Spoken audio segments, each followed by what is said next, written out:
వార్తల కోసం కవరేజ్ కోసం పోయిన విలేకరుల మీద సైన్మాన్ నటుడు మోహన్ బాబు ఈ రంగం ఆడిన వీడియో చూస్తూనే ఉన్నాం కదా. దీని మీద అన్ని మీడియా ఛానళ్లతోటి ప్రజలు కూడా గట్టిగానే గరమైండ్రు. మీ సినిమాను మీకంటే ఎక్కువ ప్రచారం చేసి మీడియా మిత్రుల మీద చేసుకునుడు సకదనం అనిపించుకుంటున్నాడా అని అరుచుకుంటున్నారు జనం. అయితే దీని మీద పోలీసులు కూడా నిన్న విచారణకు పిలిపించుకున్నారు. మంచు కుటుంబం పెద్ద మనిషి మోహన్ బాబు సార్ను వాళ్ళ పెద్ద కొడుకు మంచు విష్ణును కూడా పిలిపించుకుని మందలింపులు జరిగినాయి. ఇంటి సమస్యను ఊరంతా తెలిసేటట్టు చేసుకొని ఇప్పుడు పెంట చేసుకున్నారు అని సోషల్ మీడియాలో కోడై కూస్తున్నది. సినిమా ప్రమోషన్ల కోసం అయ్యా బాబు అని మీడియా ముంగట ముచ్చట చెప్పే హీరోలు మిగతా దగ్గర చీప్గా కనబడుతున్నారా అని శాటిలైట్ మీడియా మొత్తం సిర్రు బుర్ర అయింది.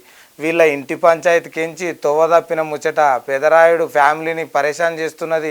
దీని మీద ఇప్పుడు పొన్నం ప్రభాకర్ సార్ కూడా విచారం చూపెట్టిండు. కాంగ్రెస్ సర్కార్ హయాంలో జర్నలిస్టుల మీద జరిగే దాడులను సైసా అని రవాణా శాఖ మంత్రి ఒక వీడియో పెట్టిండు. అదేందో చూడుర్రి. మోహన్ బాబు వారి కొడుకుకు సంబంధించిన వ్యక్తిగత పంచాయతీ చేసుకోవడంలో ఎవరికి పరిశీలించుకుంటారు, కానీ జర్నలిస్టుల మీద దాడి అనేటువంటి మంచిది కాదు. ప్రభుత్వం స్పందిస్తుంది. ఎక్కడైనా జర్నలిస్టులకు ఇబ్బంది కలిగితే తెలంగాణ ప్రజాపాలన ప్రభుత్వం వారికి అండగా ఉంటుంది. ఆందోళన చెందాల్సినది.